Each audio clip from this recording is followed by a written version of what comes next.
None of it was based on paper. It's his business, I just manage it. I think a lot of it was based on faith. No one can stop you. The only one that can stop you is you. We sat down with Christian entrepreneur and founder of Unleash Faith, Stephany Arias. She has such a relatable story for entrepreneurs looking to grow their business and global impact. Get ready for her mic drops and her gems to learn how you can tap into your limitless potential. Let's get right into the interview. So much for joining us. Excited. So tell the viewers and us a little bit about yourself and about your company. Sounds good. So I'm Stephany. I am the founder of Unleash Faith, which is a faith-based collection. We're all kind of rocking the merch today. I've been doing it now for a year and a half, and pursuing God while doing it has its challenges, but it's what I'm called for. I'm going to be 32 now in August, so the majority of my life, probably outside of middle school. 2 years I lived in Naples, Florida, but outside of that, I'm a 305 till I die, girl. 305. So how long have you been an entrepreneur for? Have you always been an entrepreneur? Like, did you work a 9 to 5 before? So I come from a corporate background, and I come from a very consistent tenure. So most of the jobs that I've ever had have been long-term. I've never really jumped from job to job. I find it interesting now that being an entrepreneur, I really believe it's a spirit. Like, I don't necessarily think it's a title. I think it's a spirit. The entrepreneurial is a spirit that's attached to us. So in my corporate job, I went to school for a bachelor's in business management. That's what I was able to accomplish. But I was an entrepreneur in a corporate setting because I had to manage multiple businesses, but still meet the demand of what I did from that world. How long I've been an entrepreneur, I would say on paper, 2 years, being that I'm tied to Unleash Faith and it's only established by myself. But I think I've always had an entrepreneur spirit and desire. I think that's great. And you pointed how you can have so many different paths in this entrepreneurial space. So what inspired you to go into fashion? So I actually grew up being a tomboy. I always wore like oversized t-shirts. I was everywhere my brother was. I have a twin brother. So fashion was never really like at the forefront of like me looking at my closet and being like, what is it that I should put on today? That was never it. But then, came back down to Miami, got established and realized like, oh no, I actually enjoy getting dressed. Like, it's something that I actually look forward to. And I think the biggest thing was when I was in the world, meaning like I didn't have any relationship with God, I dressed for the validation of the world. And then when I shifted into like the Christian world and deciding like, okay, God, you've called me to this, like, how do I now still enjoy some of the things that I did outside of this world? They talk about like purity and, modesty, and God has revealed a lot on that topic, but fashion was always something that I enjoyed. Like, I wake up in the morning and I'm like, what do I want to wear today? Like, what's exciting today? And never did I think that I would be someone that would own a brand. Like, that was never a thought. But before transitioning into Unleash Faith, as a salesperson, I wanted to create a brand for salespeople. I wanted us to have something that we could wear that people would know from a distance, like, oh, that's a salesperson, but in a cool way. But God didn't see that through. Instead, he deposited Unleash Faith. A lot of people, like including myself, like, you kind of admire entrepreneurs and you want to be an entrepreneur, but you're always told like, hey, if it doesn't make sense or if you don't have an actual plan, then you shouldn't do it. And like, don't follow your passion because it might not lead you to money. But I want to ask you, I know you've mentioned how this is very faith-based. Yeah. How much of it like involved your faith and like listening to your heart versus like, hey, like, I think this is the right decision to make on paper? None of it was based on paper. Like, I think a lot of it was based on faith. I think given that the name is called Unleash Faith, if that name wasn't deposited with as much conviction and like true clarity on like, this is where you're supposed to go, and the vision was there, I don't think I would have done it. Because now looking back, the cost to entrepreneurship does cost you something. In a 9 to 5, you are safe. You are going under the authority or going under the structure that's already been set before you and has been proven. All you have to do is follow suit. Going now into your own entrepreneurship world, you get to determine what are the KPIs, what are the success measures, and that's different because there's a lot of test and trial, and you have to almost redefine the definition of what success looks like, because your corporate job or the job that you're attached to, whether it be in sales or wherever it is, they determine what your success is because they're paying you. Right. But in entrepreneurship, you determine what success looks like. So it's so diverse, and it's not a one size fits all for everybody. It's a completely different thing. That's why I say it's an entrepreneurial spirit, because I think a lot of us have the desire to be an entrepreneur, but maybe the lack of like consistency, you won't see it through, but it doesn't mean that you didn't have the qualities to get there. What is the nature of an entrepreneurial spirit? Yeah. Like, what are like some like activities or like some like drives that person should have?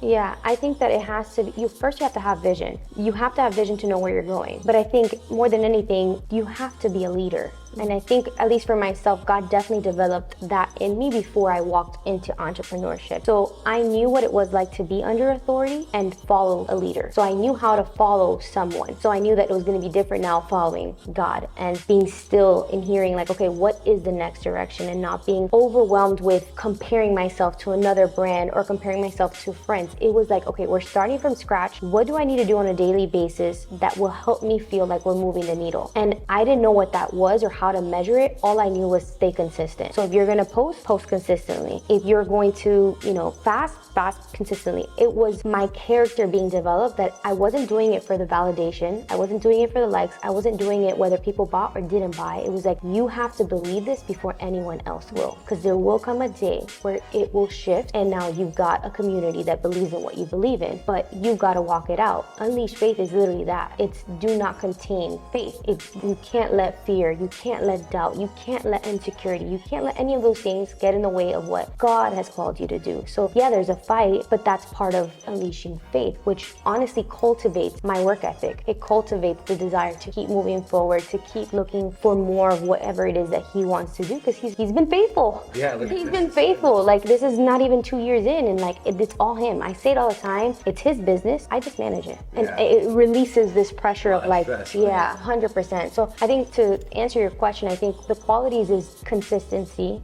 and I think you have to want to be led by God. Like, if you're gonna do something that is faith related, right? Like, if you're outside of that, then go look at subject matter experts. Go look at the people in the industry that are doing it well and see what's taking place. I don't think you have to reinvent the wheel. If it's already being done well, now just put your personality into it. But if you're being led by God to do something, then you gotta follow. You just gotta be led by him and be vulnerable and be aware that things are going to change. Like, the way you define something now automatically changes. You're rewiring everything, every thought, every celebration, everything, that even the disappointments are now victories, because you can't have success without failure. Yeah. It's just a hard thing to endure, because you want and see the instant validation, or the gratification of like, we're doing it. Like, why unleash faith, or like, why the story that keeps you pushing on? Yeah, I think being in corporate for 8 years and working my way up from a representative to then being a director and overseeing people, I think a part of me always felt like, was I favored? Like, was I a favorite in the population or in that workforce? And was that the reason why I was granted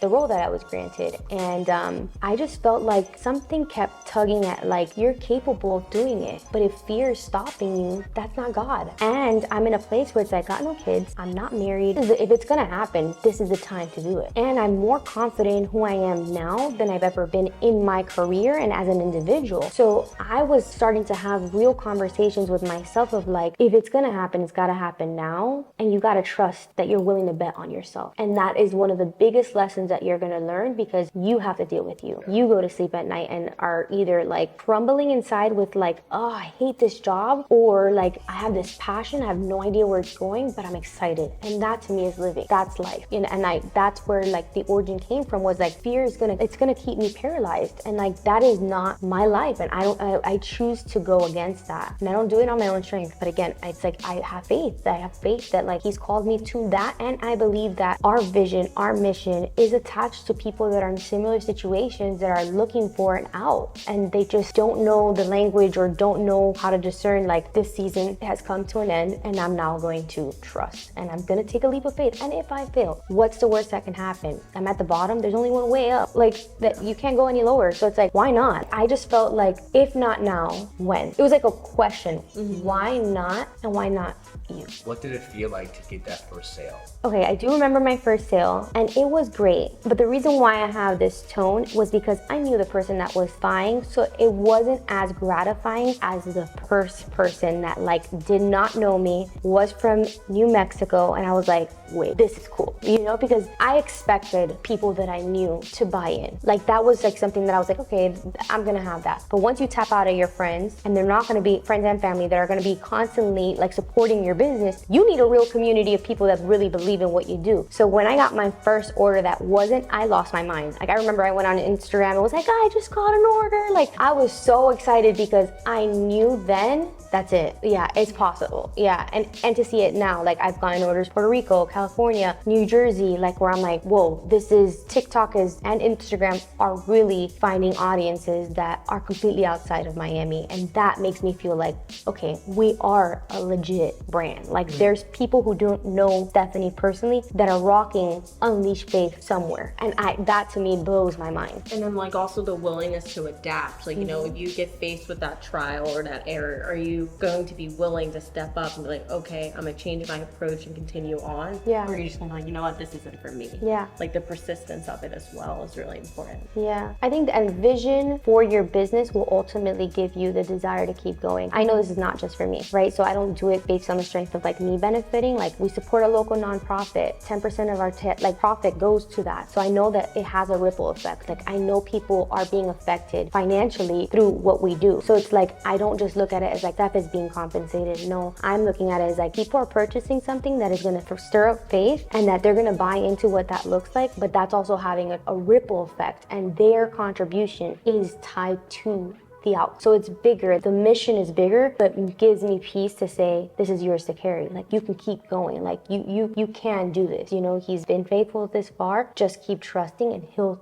show you the next step. You don't have to like rush. You can walk, take your time, and so far it's worked out. For the viewer, what advice would you give to them about starting a company, about following their passion, about starting small, the things we talked about? Yeah. What advice would you give to those people? I'd say have an honest conversation with yourself. Assess where you are, and are you in a place where you're willing to take a risk? And if you are, trust. And even if you fail, like remind yourself that even if, it's okay. Like you can then start over again. No one can tell you no. No one can stop you. The only one that can stop you is you. So if you are assessing, let's move to the next stage of execution. And then from there determine. You will only get better as you make the step forward. But if you stay where you are, you will never see whether or not you're meant for it or not. And I think you don't want to live a life of not knowing, you know, like you don't want years to pass you by and being like 40s and 50s and being like, my life just passed me by and now I'm passionate, and the desire for it now requires so much, because